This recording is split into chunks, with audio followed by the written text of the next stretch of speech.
Boa tarde, pessoal, tudo bem? Então, na nossa última aula de inglês, que vocês assistiram na semana passada, nós. Opa, desculpa.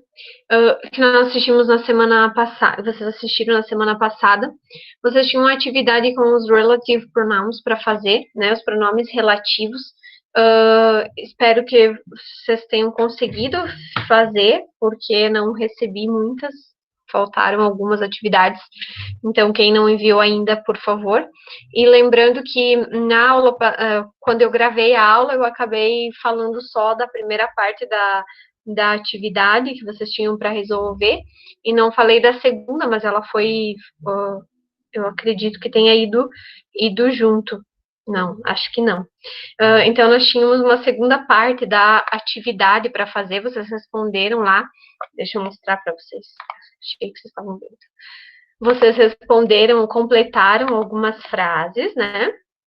E aí, nós tínhamos a segunda parte, que agora eu fiquei até em dúvida se eu enviei ou não. Então, a primeira parte da atividade que vocês tinham para fazer era esta aqui, né? Então, nós tínhamos os pronomes ali em cima, né? Só lembrando, que eram os 4 que a gente estudou: who, which, that, whose, né? O who, que é utilizado para se referir a pessoas, o which para coisas, o that se refere a pessoas e coisas e é um pouco mais informal, e o whose, que significa cujo ou cujas, né? E ele indica a posse tanto de coisas quanto pessoas. E aí vocês tinham uma primeira parte da atividade para responder, e na sequência tinha atividade que vocês tinham que relacionar com os desenhos, tá? Então, eu vou conferir ali depois, se eu não enviei, eu vou enviar para vocês, que era a mesma lógica das frases em cima. Vocês têm que completar com os pronomes relativos, mas além disso, vocês tinham que relacionar as frases com as imagens, né? O que ajuda na interpretação também, na hora de colocar o pronome ali, certo? Aí na aula de hoje, vamos fechar aqui. Na aula de hoje, nós vamos trabalhar um pouquinho de interpretação de texto, tá? Então, no oitavo ano, basicamente, o principal conteúdo que a gente estuda eram os verbos no futuro, que é um conteúdo que vocês não podem ir para frente sem saber, né? Então, nós vimos lá os dois tempos verbais do futuro, né? O going to e o will. Acredito que ficou tudo certo, trabalhamos um bom tempo com eles. E aí, hoje nós vamos fazer uma interpretação de texto. Então, nós temos um texto ali retirado de um blog, tá? Eu vou fazer a leitura com vocês, para vocês entenderem o que está escrito e depois vocês conseguirem responder as perguntas que estão ali. Então, aí se surge dúvida na hora de responder, não lembra o que significa, é só voltar lá e assistir novamente, ok? Então, o nome, a página, o blog é da Alice Styles, né? E aí ela fala um pouquinho sobre ela ali, tá? Então, ela diz assim: Hi, I'm Alice Styles and I am a photographer. Oi, eu sou a Alice Styles e eu sou fotógrafa, né? Então, pela foto ali já dava de imaginar a profissão dela, né? Então, ela diz assim: I'm married and I have one kid. Eu sou casada e tenho uma criança. A little boy named Kyle. Um pequeno menino chamado Kyle, tá? Aí ela diz assim: I live in Brinton, UK. Ela mora em Brinton, no Reino Unido. I work for a magazine, but at the moment I am home office due to the pandemic coronavirus.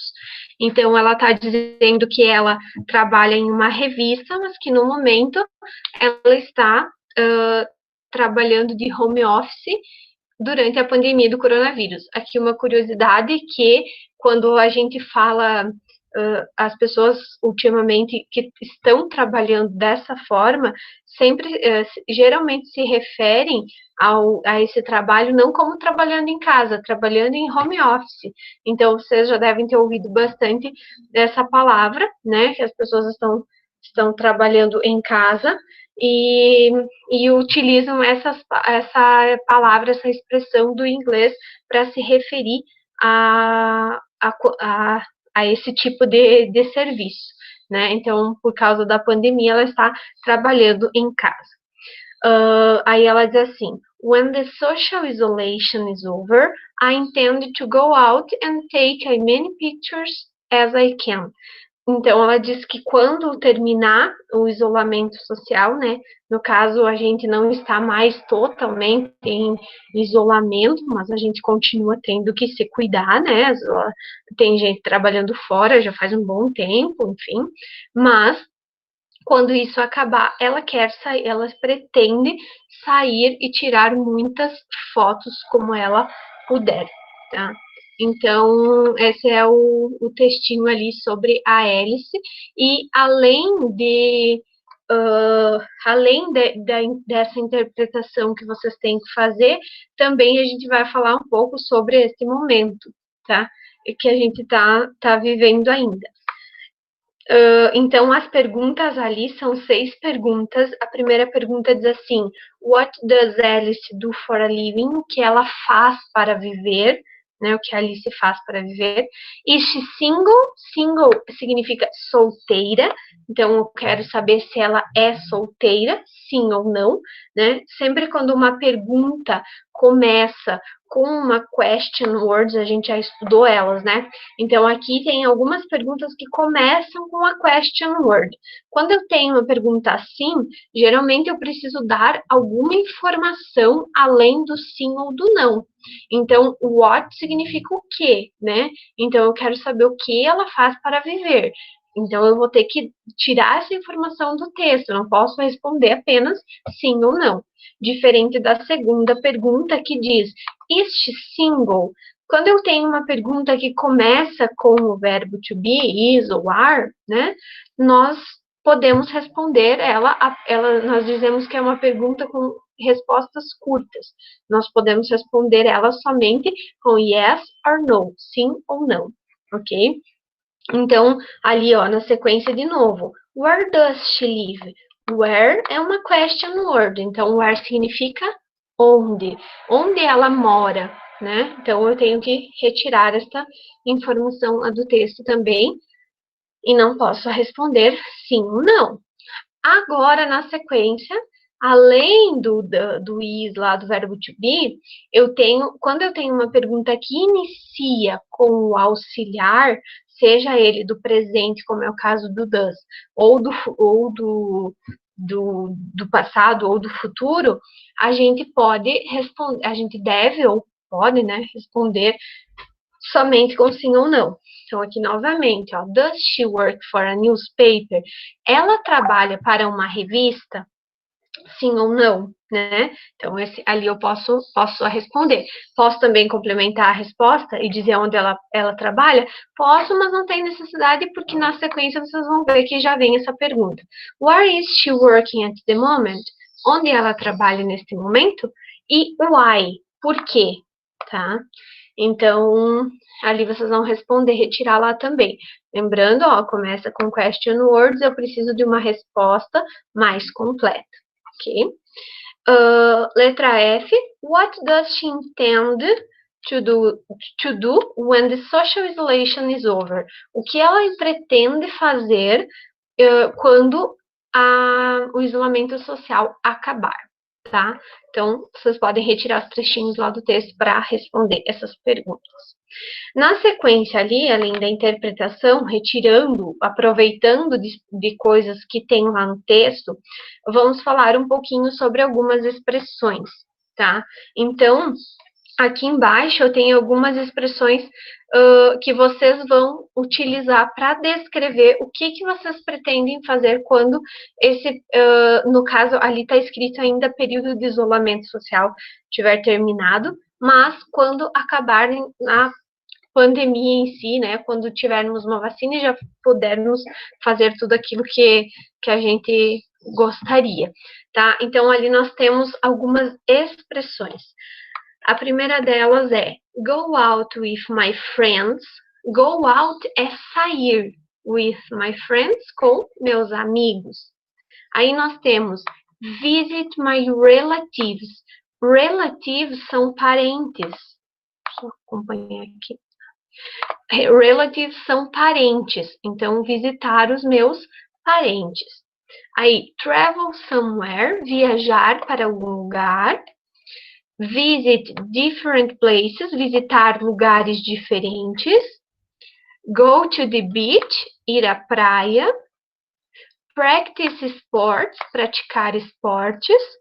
Or go to the movies, ir ao cinema. Aqui no caso, a gente não tem cinema, né? Então, se vocês pretendem ir em algum outro lugar que não esteja ali ou que vocês, né, que vocês queiram, vocês podem substituir o movies ali, o movies por outra palavra, né? Então, ir a algum lugar, go to the, né? Go to the school, go to the vamos pensar outra coisa, cinema. Ir para outro lugar, vocês podem substituir ali a última palavra. Tá? Então, vocês colocam ali o que vocês pretendem fazer quando tudo estiver terminado. Aí, na sequência ali, nós temos algumas indoor activities, que são atividades que a gente faz dentro de casa, né? Então, como ultimamente a gente está somente dentro de casa, quais dessas atividades você tem feito, né? Então, vocês vão relacionar ali. Aqui, no caso, são todos verbos, tá? Que já aproveita para a gente relembrar eles, né? Cooking, playing, reading, painting, organizing ou sewing. Cooking, acredito que é tudo certo, né? Cozinhar. Playing online games, jogar jogos online. Reading, ler. Painting, pintar. Organizing, organizar. E sewing, costurar. Então, ali vocês relacionam com as imagens para vocês saberem o que significa cada um dos verbos, cada uma das indoor activities. E aí, vocês respondem ali quais dessas atividades vocês têm feito, se é alguma delas ou nenhuma, né? Se é alguma outra, vocês podem colocar também. Qual é a sua favorita? E para vocês mencionarem em inglês uma atividade que não foi citada acima. Então, pensem em uma atividade aí que vocês estão fazendo ultimamente em casa e procurem como a gente fala ela em inglês, ok? Que era isso? Alguma pergunta? Conseguiram entender direitinho a atividade?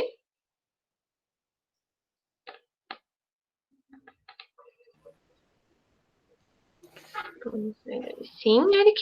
Uhum.